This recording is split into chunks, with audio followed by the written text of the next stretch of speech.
What to do, YouTube? It's your boy Ian, aka Goated Trades, and I'm back with the Straw Hat Trading Community, and we are back with a weekly analysis of the S&P, NASDAQ, and all that good stuff, so you are prepared for the week ahead. This is a weekly sentiment video.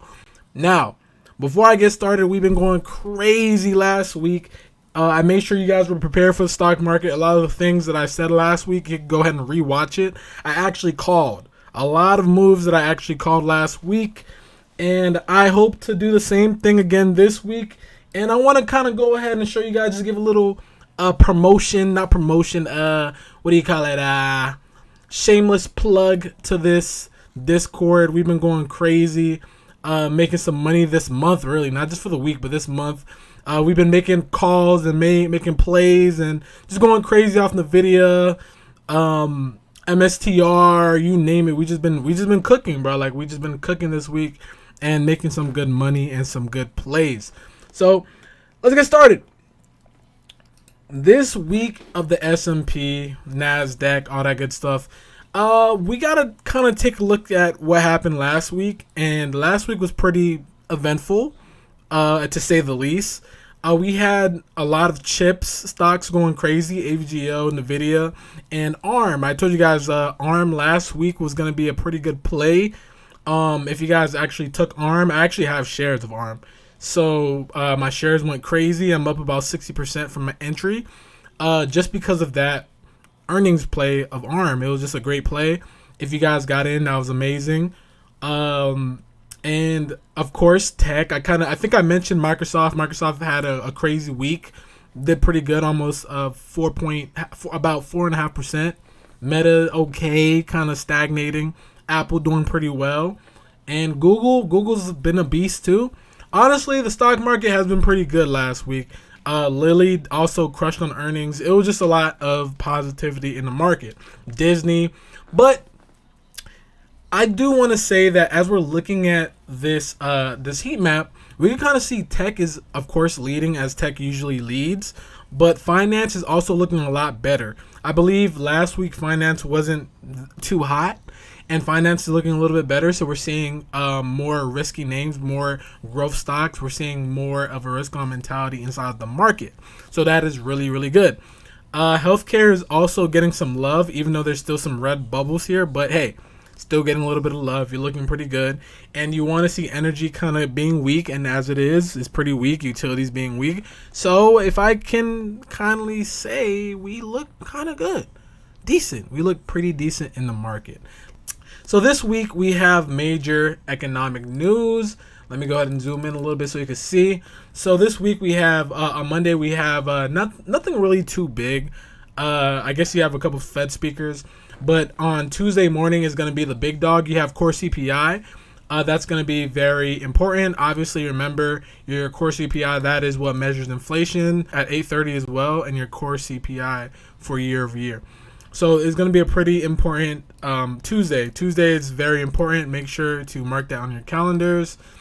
Wednesday, February, Valentine's Day, you have a couple Fed speakers, so it's going to be pretty eventless, so not too much data there.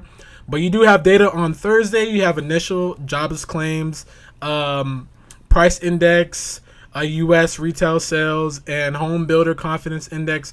Just a lot of, I guess, under the hood type of data points, pretty important. And lastly, you have core PPI and PPI year over year, core PPI. And you also have Barr speaking. Usually when Barr speaks, a lot of things happen in the market. Like, the market actually reacts to when Barr speaks. So this is going to be a pretty important speech, and you should probably pay attention. We also have some notable earnings this week. We have coming up Shopify, Datadog. You do have Upstart. Maybe Upstart might look good. Who knows? Airbnb, Robinhood, Lyft. Some pretty notable names. Oxy. So maybe if you start seeing a boost in oil, Oxy is one to watch. Sony might be one to watch. One of my favorites this week will be Coinbase. I want to see how Coinbase looks. Me personally, I'm loving the Coinbase chart. So if Coinbase actually crushes on earnings, then yeah, we're gonna look amazing. So we're gonna get into the macros of charts. We're gonna get into the dollar and yields. Okay, so the thing about the dollar, like I said last week, right? The dollar was gonna end up into this major resistance here, and we got there, right? This 104.7 level to 104.2. That was our major resistance point. So we wicked off, and you can see we wicked off, and we actually started selling. So what I want to see is continued selling, right? If we could get continued selling on the dollar, then we'll see more equities joining the party. We'll see more rallies, okay? Now, the only thing that I have a problem with, right now in theory, it sounds good. It sounds like we're just going to rally this week, which I'm honestly not too sure if that's going to be the case. Mainly because when we hit this resistance, right? When we hit this resistance line of this downward triangle, right? This is this descending triangle pattern. I talked about it last week, right? A very bearish pattern. Every time we hit this on a weekly, we kind of consolidate, right? And when we get consolidation in these like resistance levels, until we actually break down on the market, we don't see like we don't see rallies in the market. We don't really see, well, no, we'll see a rally, but it'll be like dead cat bounces. We don't see continuation in the market. So I can't really say we should be going long up here until we get a breakdown of the dollar. If we get a breakdown of the dollar. So same thing happened here in September of 22. Same thing happened in October of 23. Remember in October of 23, it was a lot of dead cat bounces until at the end of October when we actually broke down on the dollar and the market actually rallied. Same thing. But before we get that more upside, we just have to see a breakdown of the dollar. We can't just keep chopping around here on the dollar.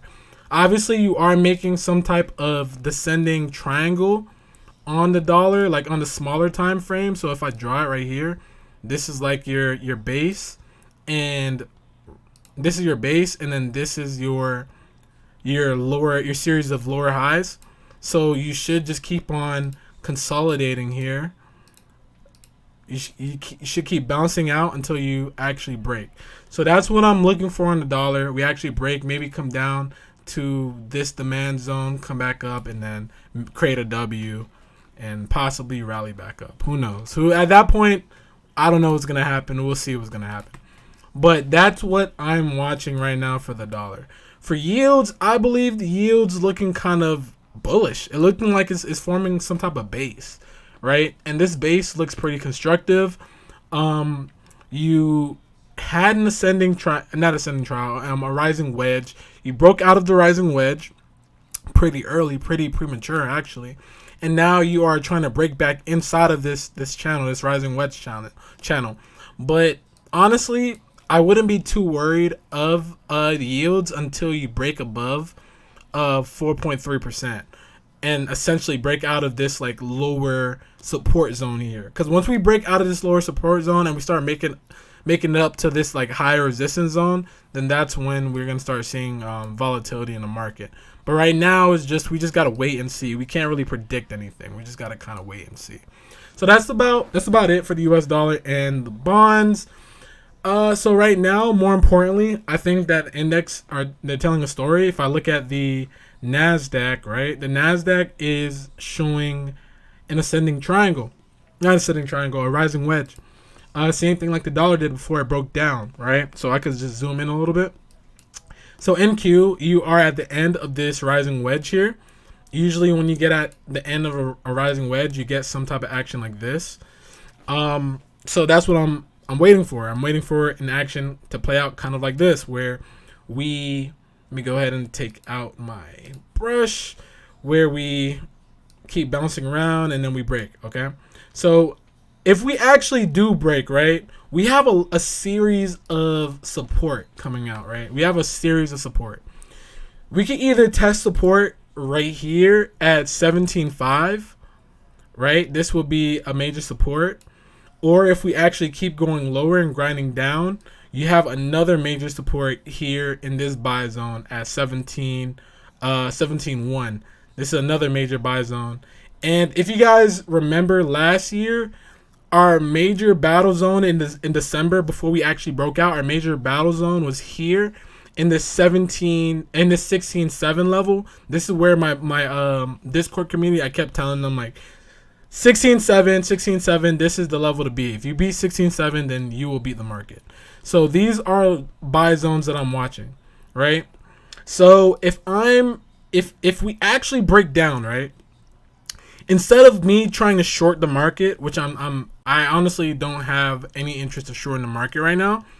But if I were to play this, right? If we were to just keep breaking down, I want to keep being a buyer. I want to keep buying. So I would buy here. I will buy at this 17.5 level. I'll buy here. If we keep breaking down again, I will buy here at this 17.1 level, 17.2 level. I'll keep buying. And even if we find more sellers here at the 16.7, 16.8 level, I am buying. Like every dip that we get from, like if we actually break out of this rising wedge, it's gonna lead into buyers, and I'm gonna be ready for those buys. Now, I'm not saying that this action is actually gonna happen, but you can actually find buyers from any of these dips, right? So we can get a dip down here to this 17, what? This is 17.6. We could get a dip here to the 17.6, maybe 17.7 level, and just rally back up, right? Get back into these extreme zones. Who knows? Or maybe that doesn't happen. Maybe we find buyers right here, and then we just rally all the way up. Or maybe we find buyers right here and we rally all the way up. I don't know. I'm not going to time the market, but one thing I will say is these are great buy zones for me. And this is where because we are in a bull market, and I am 100% on the buyer's end of this. Like if you really zoom out and look at this, this is a larger cup and handle. Like we already had a cup and handle right here from like November, like that November run. What was that? That July run to the end of the year. We had that cup and handle. We broke back up. So if you look at it from a wider stance, we created another cup, right? We created another cup, and now we are trying to create a handle. That was an ugly cup. Now we're trying to create a handle. So this area around here is going to be our handle. So this is what I'm looking for. Some type of pullback to around here. I don't know where it's going to be. I'm not a psychic. I don't know. But I will be ready to buy on each and every single one of these dips, okay? And obviously, I'm looking for continuation to the upside. That's what I'm watching. So same thing with ES. I'm watching the same thing. We are in not ascending triangle. We are in a rising wedge formation, and we've had a rising wedge before. Actually, we had multiple rising wedges before we actually break down. Like rising wedges are they're bullish in terms of like price action, but they always end off, when you get to the end, they always end off bearish. Okay, sometimes there are outliers, but maybe this time might be different. Who knows? But this week I'm looking for weakness. If we actually get weakness, because look, you hit extremes on ES, you hit extremes, and you are at the end of the rising wedge. So I'm looking for weakness. If we get weakness, the same action that I've seen on NQ is what I'm watching. I want us to break. If we break, come down into maybe this 493 level. If we could break there and like continue going up, that's cool. If not, if we break down and then we just keep grinding lower to this monthly close, if we just keep grinding, like I'm a buyer right here. Like over here, I'm a buyer for sure. However, unlike NQ, because NQ is a little bit different than the S&P. Unlike NQ, I'm not too sure if I'm willing to be a buyer here if we continue breaking down. Because if you look on NQ, right? NQ, it's like a better range to be a buyer. You know what I'm saying? It's less extended than the S&P. It's a better range to be a buyer. You have more of support over here. But on the S&P, it's kind of harder. Because if you break this extreme zone here, if you break this extreme zone, then I expect you to come back down to like your support, and that's a pretty long drop, right? Unless you are pulling back in time. Pulling back in time means you're going sideways. So unless like you're going sideways and then you go up, that's pretty attractive. But on ES, if you look, if you break out of this extremes on ES, I'm just not a buyer. If you break this extremes, I'm just not a buyer. That's facts. I'm just not. And for you to break extremes is roughly around you breaking your monthly close in January. Your January monthly close lies around 48.70. So if you break below 48.70, I don't think I could be a buyer here at all. That's very dangerous. Okay. So that's what I'm watching for on ES and NQ. RTY is looking a lot better. I like RTY. However, it could get nasty really fast. RTY is it's breaking out, right? It's breaking out. Some of these mid cap, small cap names are actually like performing well on earnings, and you are breaking out. But you got to break over this 2030, right? When you break over this 2030, you mount and actually try to reclaim your highs from December. If you could do that, then you look awesome. But if not, you are forming some type of descending triangle here. Your actions coming off like that. Like, so if you reject this week and you have a base formation, if I were to draw it here, rectangle. So if I were to draw it here, you have a base formation here, and you have your series of lower highs. Like if you continue making your series of lower highs and keeping like this base right here of support, sellers are gonna start breaking. So if you break your monthly close here at 1959, you're gonna break back down, and I'm like, that's what I'm scared of RTY. That's why, like, even though people are saying like, oh yeah, we're bulls now, I'm like, we could be, but we have to just see, like, we gotta see continuation. If we don't see continuation and we don't see this break, like, we gotta break these highs. Like, if we don't see it, then we can't really say we're bullish. Like, you do have a cup and handle here forming, a short-term cup and handle. So like I said, if you could break above this 2030 and make your way to your highs at 2098, you look amazing. But until then, you just got to be careful. The Dow Jones, similar story. Then like from last week, is just grinding higher.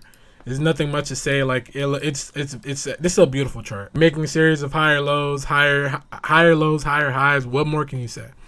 So if you start seeing weakness on the Dow Jones, then okay, you could. This will be like my indicator that the market might be selling off, but I'm not playing any like shorts until I see like the broad market getting weak. Right now, the Dow Jones looks super strong, ES looks super strong, NQ looks super strong. It doesn't make any sense going short right now. Anyways, let's move on to tech. Tech looks pretty decent. I believe right now you are at resistance on big tech and also on QQQ, and these are on the shorter time spans. If you go on like my longer term trend lines here, you do have some more room to extremes, about 3,000 on the big tech chart, and you do have about, let me see, about 448 to about 470 on QQQ. So you still have hella room, especially on the XOK. You still have a hella room to like 250. So like there's a lot of opportunity in the market right now, but you just gotta kind of be patient. So what's patient, right? I believe you're gonna pull back, especially at the start of this week. You're definitely gonna see a pullback. Everything's at resistance on a shorter time span. So if you get a pullback here on big tech, I already told you how to make an ETF kind of like this. You just put plus signs on the search bar of whatever like stock you want to search. So you just do it like this. So that's how you get like this chart. But anyways, if you want to get active into big tech, you want to kind of wait for a pullback, right? So a pullback to like 2800 to 2825. That's where I expect buyers to actually step you back in, and you should make some type of action like this. You'll come back down, boom, make a W and go up. That's what I'm watching for big tech. XOK, something similar. XOK looks really strong. I believe it's just gonna get really good continuation. If you do find yourself selling, I do see buyers stepping in around here. So around here is from 200 to 203. I am a buyer. You look good there. QQQ looks amazing as well. However, I do believe that, again, you're gonna sell. I do believe that like sellers are waiting up here. So if you do get some type of pullback to 430 around there, around like 430, 431, I believe that's a pretty good buy zone, and you should rally back up to about 440-ish around there. So that's pretty good entry in my opinion. So yeah, tech I'm kind of bullish on tech, of course, and you should be as well. Chips looking pretty good. Again, you are at resistances. I believe that you're gonna start selling. I do see a lot of bear traps that's gonna happen this week, especially for chips. If I want to get active into chips, right? So I called this run last week. We had a monster play. I've been playing the video the whole week. I've been going crazy. I told you guys from maybe 2 weeks ago. I don't know if it was last week or 2 weeks ago. I told you guys, look, this is the level you guys should buy here. And if you listened, you made bank, because I made bank, and my community made bank. But yeah, if you want the same opportunity, it's about to come right now. Okay, so what you want to wait for is a pullback. You are at resistance. You can see on SMH you are at resistance. I believe that your first level for a pullback is here at this 195 level. If you do see buyers stepping in at 195, then awesome. But I do believe that me personally, I feel as if my best buy zone here would be like somewhere down into this level around here. I wanna hit this blue support zone. That's where I wanna feel a little bit comfortable. So about 192 to 196. This is where I would be a buyer for chips. XSD. Look, man, it looks really good. Again, you have a cup and handle. I keep talking about it until you break above 230. Until you break above 230, you got to break above 230. Until you break that, then I'm not there's nothing much to say. If you do break above, you have room to 251. You're gonna see a euphoric breakout if that happens. Stocks, one of my favorite chip indicators to look at. Stocks looks super good. I believe you're gonna get a pullback this week. If you do get this pullback, I would want to test this zone here. I want to validate this demand zone here. So it lies from 611 to about 614. So right here, from 611 to 614, I'm a buyer. This is where you would really want to buy, essentially.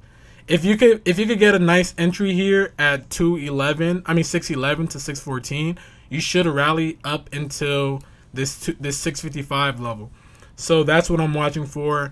The stocks that I'll be looking for chips will either be, again, Nvidia or AVGL. That's what I'll be looking for. Maybe super microchip computer thing. Whatever. I hate saying that name. I hate it so much. But that stock.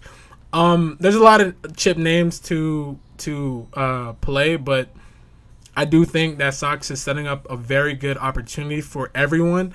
So that's what I'm watching for, especially for next week and the week ahead. S&P, I already told you guys last week that the S&P was going to rally. You're not done yet. People are still trying to short this thing. You still have hella room on SPY. People still trying to short it. You still have hella room. You still got hella room. It's not done yet. 515 around there, we can start talking about a pullback. But if we keep rallying and we do get a pullback, my level for buying the S&P will lie around here. This 480 to 485 level, that's what I'll be watching for to see if you get a buy. If you get a buy, I'm not too sure if you're gonna retest the all-time highs, but you will get some type of retest, and that would be a pretty nice like day trade-ish, scalp-ish situation. Maybe not scalp, but day trade situation. Maybe like very short swings, and yeah, that's what I'm watching for. SPX does look like it's approaching resistance a little bit sooner than the S&P.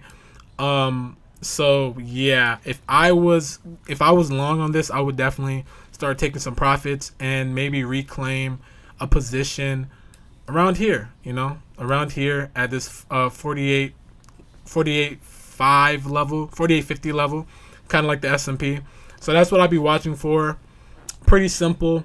And some individual names that I'm watching. CRM. Let me go ahead and take off my indicators. Again, if you guys enjoyed the video, make sure to like and subscribe. I kind of like CRM, but I do believe that you are coming to a close, that you're gonna start seeing selling come through. Maybe you have one more push. I have a position in it right now. I believe that you have one more push to 300, and right after you get to 300, you're gonna sell off. Maybe you might sell off to like back down here, around here at 6.8 at 262, maybe around there, maybe around 650. I keep saying 250. Who knows? It depends. But the reason why I say this is because you do have an ascending triangle. Remember, not ascending triangle, rising wedge. Rising wedges, they are bearish. They always end up bearish. So that's what I'm seeing here.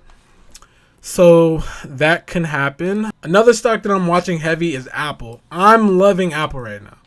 Personally, I know right now Apple, is not really doing too much. I know that their earnings weren't too highly anticipated. It's a lot of things with Apple, the China stuff. Like, I get it, but that's a lot of noise. I do believe fundamentally Apple is a very bullish company, and I can go on a tangent with all the things that Apple have. Those Apple Pro goggles, really nice product. I actually want some, but even if we don't go fundamental, look at the technical chart. You have a cup and handle, and you are trying to break out. You're trying to break out of this consolidation. Maybe you actually get it and you rally back up. If you do, I'm looking for this 220 area here. However, one thing that I can say that is holding Apple back is the pullback that I believe is going to happen. I do believe that there is going to be some type of pullback or sideways action that's going to happen on big tech, because I see it all over the chart. However, if I do decide playing this Apple name, I'm gonna go very dated, so I can protect myself in the IV. But I do like Apple a lot, and I do think Apple is going to take off. I do like the swing opportunity on it. Like, even if we go back to the tech chart name, look at XOK. Like, XOK looks super duper bullish. Like, you have so much room on XOK, so much room. You have room up here on the midterm, trend line, and on the long-term trend line, you have room all the way to 250, like to extremes. So I'm just not seeing Apple really like tanking for real. Apple is really bullish. I don't know. I've seen people on Twitter thinking that Apple's like Apple's weak. Like, no, Apple looks very strong. I mean, you came down, and you've just been making higher lows. So I'm looking at Apple right now. I think Apple is going to take off. And if we actually do get a pullback this week, I wouldn't mind starting an Apple position long. So yeah, those are the two stocks that I'm watching for sure. One last stock that I'm watching this week is Coinbase. Coinbase, I do believe that their earnings are going to be crushes. And this is just me speculating. You have stocks like Mara and MSTR doing pretty well in this climate right now of earnings. So that's my, I guess, main thesis to why I think that Coinbase should perform pretty well. I personally like Coin. Like, I've called Coin down here on this retest. I've called it in November. So, and I played it all the way up until this 190, 187 level. So, I like Coin. You are creating some type of cup. You're making a series of higher lows and higher highs, and you're just going up. Like the chart is starting to go up. So that's what I like so far for the week. If we actually do get some good earnings, we could break all the way to 188. Like with that is very possible, especially with coin. Coin likes to run. Once coin starts, coin likes to run. So that's what I'm watching for coin. Hopefully we get some type of continuation, some type of movement. Even on the hourly chart, you look pretty good on the hourly. You look better. It looks even better on the hourly chart. So yeah, coin is really what I'm watching for. I might start getting in on the open on Monday. I'm gonna see if I could get a discount. Hopefully it starts selling a little bit, so I could get a discount around like 138 or something. So yeah, that's what I'm looking for this week. So that's about it. If you guys enjoyed the video, make sure to leave a like, comment, subscribe if you're new. Follow me on Twitter. Follow me on all of my social medias. It's down below in the description. Also, join the Discord, guys. You get all of my levels. You get everything that I'm watching, everything that I'm looking at.